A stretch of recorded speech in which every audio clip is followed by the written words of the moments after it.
There are a lot of things in this world that are hard to understand, but the human brain has to be the most incomprehensible. Like, why do you forget some things and remember others? How come rejection feels like physical pain? Don't worry, I'll get there. But first, how about this surprising psychological tidbit? If there's a calorie chart in a fast food or any other restaurant, people tend to order less healthy and higher calorie food. It goes a little something like this. When you walk into a restaurant, you're probably starving. Your body is saying, "Feed me right now." And who are you to argue? But then you notice a handy-dandy calorie chart hanging on the wall. It tells you that a big greasy burger with extra cheese has 710 calories. As for a large serving of Caesar salad, it contains about 500. And that's when your hunger speaks instead of you. Hey, look, the difference is just 200 calories. Does it really matter? And at that moment, you're too preoccupied with the prospect of getting food to think about the future consequences. Not all people read those calorie charts though, so they don't even know that the healthy salad they chose can actually contain as many calories as a cheeseburger. Just can't win, can we? You might believe that in case of an emergency, you'll be more likely to get help if there are a lot of people around. Unfortunately, that's just not the case. In reality, if something happens to you in a crowd of people, you might become victim to the bystander effect. It's been proven multiple times that the more people witness an emergency, the fewer chances one of them will help. The reason for this phenomenon is that people don't like taking responsibility for the situation when there are others around that can do it.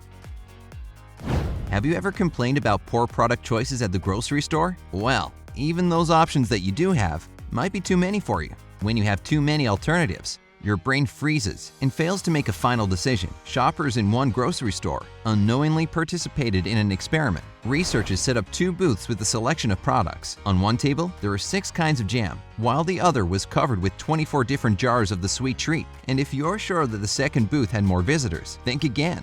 The first table, with fewer options, got 60% of the shoppers, and 31% of those who approached this table bought one of the jams. As for the remaining 40% of shoppers who stopped at the table with all that variety, only 3% bought a jar. As you can see, less really is more. So if you want to sell something, try to fight the urge to bombard your customers with dozens of options. And if you're a consumer, pick one from a maximum of 4 alternatives. Who doesn't like to think that they make conscious and rational decisions based on factual analysis? Unfortunately, nothing is that simple. Almost all your choices are made through unconscious mental processing. Hey, but what about that new smartphone I recently bought? Before purchasing it, I compared the prices, all the functions. I really did my homework. I know, I feel ya, but your subconscious was still probably running the show. For example, you might have seen an ad about the product and it stuck in your memory. But don't worry, even though your subconscious makes most of your decisions, it doesn't mean they're bad or wrong. Your brain analyzes 11 million pieces of data every second. So, your decision making is in good hands. Trust me, if brains had hands, well, you know what I'm saying. Actually, on that note, you should trust your subconscious more. It tends to make decisions much faster than you do. Again, let's go back to that smartphone example. Say you're at the store, and the salesperson has talked you into buying this one super awesome model. The one thing that's left is to pay for your purchase, but that's where the problems begin. You start feeling increasingly uncomfortable and unsure. What's happening? Well, it's right about now when your subconscious has already jumped into the driver's seat. It's already decided, even faster than you, that it doesn't like the choice you've been offered. If the negative emotion you feel is very intense, it might be better to trust your gut. It almost never lets you down. With one exception, people cannot multitask. You probably think that you can, because that's a very popular belief. But the truth is that you can just switch from one task to another really fast. Thus, you're 100% sure that you're multitasking. As for that one exception, well, if you're engaged in some physical mundane task you've done a million times before, you can simultaneously busy yourself with a mental one. That's why you can easily do the dishes and think about work, all walk and talk on the phone. Emotional pain activates the same regions of your brain as physical pain does. This means that if your coworkers forget to invite you to a party, you'll feel as if they have physically hit you.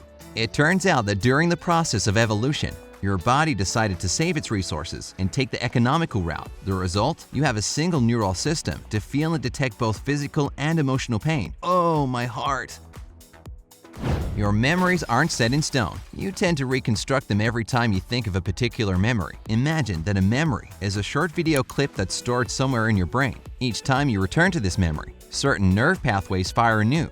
but these memories can change as a result of new events that happen in your life. For example, you had an amazing beachside vacation with your partner. Your memories of this time will be warm, romantic, and cozy, but then you break up. And this time, your mind will add some new details to the previously perfect picture. Perhaps your partner seemed cold and distant, even if at the time it wasn't true, and the whole memory would evoke totally different emotions. You don't exactly read text the way you might think you do.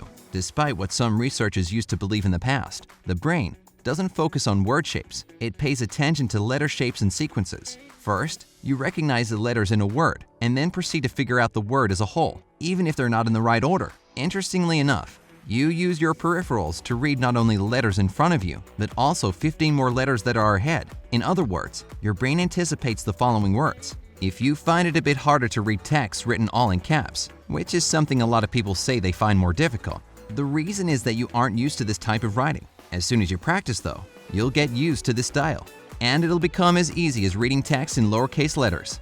But don't forget that nowadays, writing in all uppercase letters can be seen as shouting. So be careful if you decide to conduct a few experiments involving your friends and family. Hey, can you read this? Whoa, take it easy, man. The next fact that might burst your bubble a little, but it's a truth of life. You're a very poor predictor.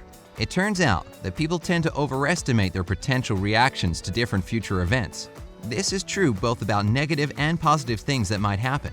People can't correctly estimate how bad they feel if they lost their job. They also can't predict how happy they'd be if they won the lottery. If you think about a potential unfortunate event, you believe that you'd be devastated for a much longer time than you will be if that event really happens. And the same goes vice versa. You overestimate the level of happiness you feel if something great happens.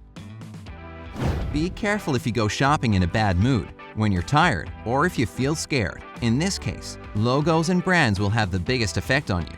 The thing is that, when people are stressed, they aren't likely to try anything new. They tend to stick to familiar products they've at least seen in commercials on TV. When you're exhausted and worried, you opt for familiarity and fall into the brand trap. So just get your groceries when you're feeling happy and not hungry. That's a dangerous game too. Which psych fact impressed you the most? Let me know down in the comments. Remember to give this video a like, share it with your friends, and click subscribe to stay on the bright side of life.